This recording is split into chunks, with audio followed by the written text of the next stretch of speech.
네 번째, 심리적인 요인으로 인격 취급을 제대로 받지 못할 때 일탈이 일어나요. 제가 아이들을 키울 때 진짜 중요한 게 좋은 환경을 준비해서 흡수하도록 하는 것이라고 말씀을 드렸었잖아요. 아이들은 발달해 가는 과정 속에서 내가 속한 환경이 진짜 중요해요.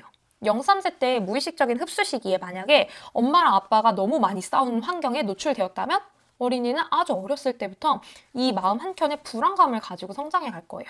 혹은 어렸을 때 학대를 받았다면 몸과 마음의 상처가 매우 크게 자라겠죠. 또 양쪽 부모님이 모두 계신 경우가 아닌 이혼 가정, 편부모 가정이라면 그만큼 채워지지 않는 부족한 환경 속에서 어린이가 자랄 수 있겠죠. 어린이는 자신이 속한 환경 자체를 흡수하는 거예요. 아이가 이렇게 어릴 때는 심리적으로 너무 불안감을 주지 않도록 환경을 준비해 주는 것이 중요해요.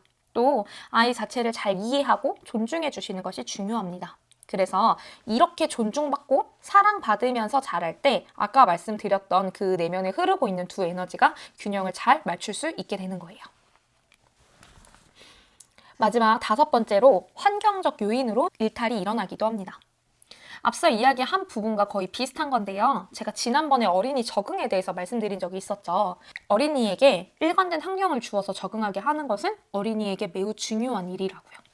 이런 시기에 만약에 몸이 너무 많이 아파서 병원 생활을 오래 하게 된다면 혹은 너무 잦은 이사 때문에 내가 속한 환경을 다 이해하지 못하고 자란다면 어린이는 이런 외적인 환경적인 요인 때문에 신체적인, 정신적인 그런 불안감을 느낄 수밖에 없을 거예요. 그만큼 어린이 성장의 환경이 너무 중요하다고 말씀을 드리는 거고, 이렇듯 정신적인 부분과 육체적인 부분은 굉장히 큰 관련이 있다고 볼 수 있겠죠. 자, 그렇다면 이렇게 일탈이 일어나는 과정을 저희가 잘 알아봤는데 이러한 일탈을 그냥 두고 볼 수는 없겠죠. 어떻게 이러한 에너지의 불균형을 바로잡을 수 있을지 알아봐야겠죠. 몬테소리는 이러한 일탈을 바로잡는 과정을 정상화라고 표현을 했고 또 이런 일탈을 바로잡을 수 있는 게 오직 작업뿐이라고 말했어요. 정상화하는 과정은 같아요. 작업이라는 건 어린이 자신을 형성하는 일이라고 말씀드렸잖아요. 그렇기 때문에 가장 먼저 질서가 있고 평온한 환경을 만들어주는 것이 중요해요.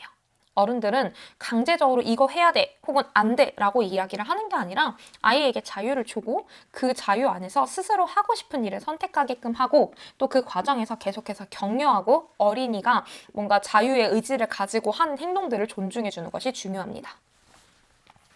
우선 그 첫 번째로 몬테소리 교구, 교사, 또 교육 원리를 갖춘 이런 교육 환경을 조성해 주는 것이 중요하겠죠. 몬테소리는 이 여러 가지 중에서도 환경을 가장 강조했어요. 완벽한 환경이 갖춰져 있을 때 어린이가 성장할 수 있다고 생각했던 거예요.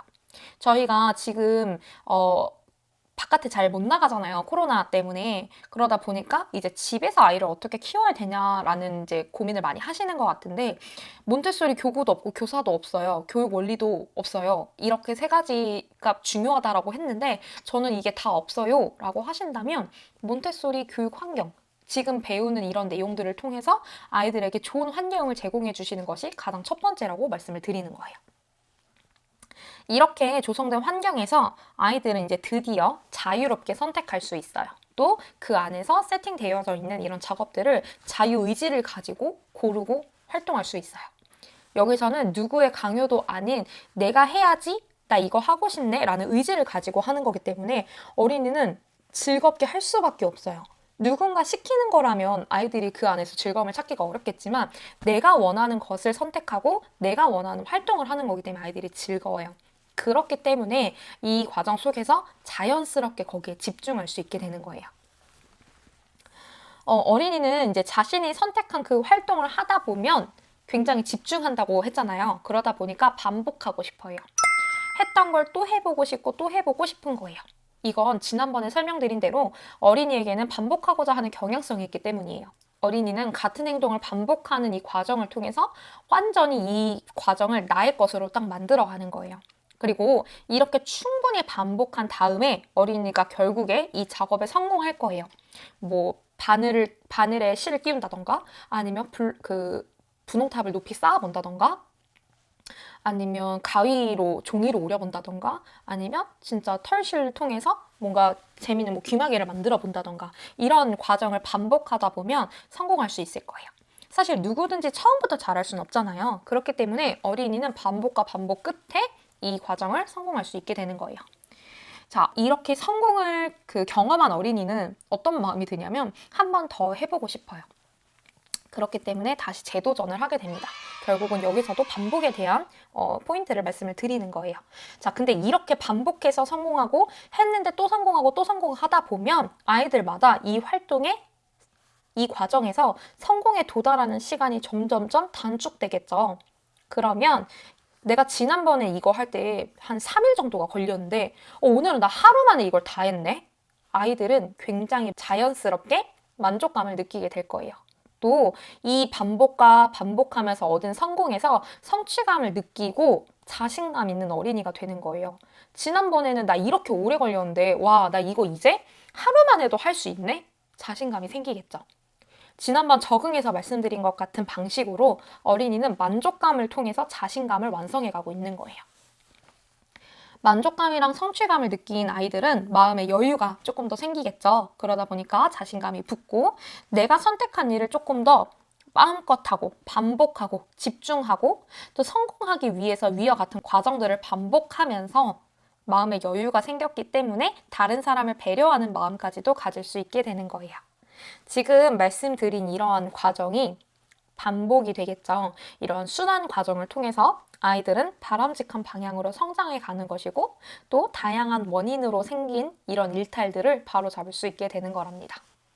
사실 저희가 아이들의 일탈이 일어나는 그 원인을 생각해 본다면 조금 더 쉽게 생각하실 수 있을 것 같아요. 제가 앞서 말씀드렸을 때 어린이에게 일탈이 일어나는 이유 중에 하나로 아이가 하고 싶은 일을 방해받을 때라고 말씀을 드렸잖아요. 이걸 반대로 적용을 해본다면 아이들이 스스로 해볼 수 있도록 기회를 제공해 주시면 되는 거예요. 오늘은 이렇게 어린이 행동의 일탈과 이를 바로잡는 정상화 과정에 대해서 알아보았습니다. 지금 당장 오늘부터라도 우리의 아이의 행동을 잘 관찰해 주시고 이 행동에 대해서 생각해 주세요. 이렇게 말씀드린 일탈을 바로 잡을 수 있는 기간은 최대 0세에서 6세까지입니다. 제가 오늘 이렇게 6세까지라고 딱 말씀드릴 수 있는 이유는 이 시기가 어린이 내면의 이런 성장이나 발달이 이루어지는 아주 중요한 시기이기 때문이에요. 제가 이 영상 처음 찍을 때부터 계속해서 강조하고 있는 부분이 0에서 6세가 너무 중요해요 라고 말씀을 드리고 있잖아요. 결국 이 과정 안에서는 문제 행동이 두드러지게 나타날 수도 있고 또 이것을 바로 잡을 수도 있는 시기이기 때문에 이렇게 말씀을 드리는 거예요. 다음 시간에도 몬테소리와 관련된 유익한 내용들을 준비해 보도록 하겠습니다. 감사합니다.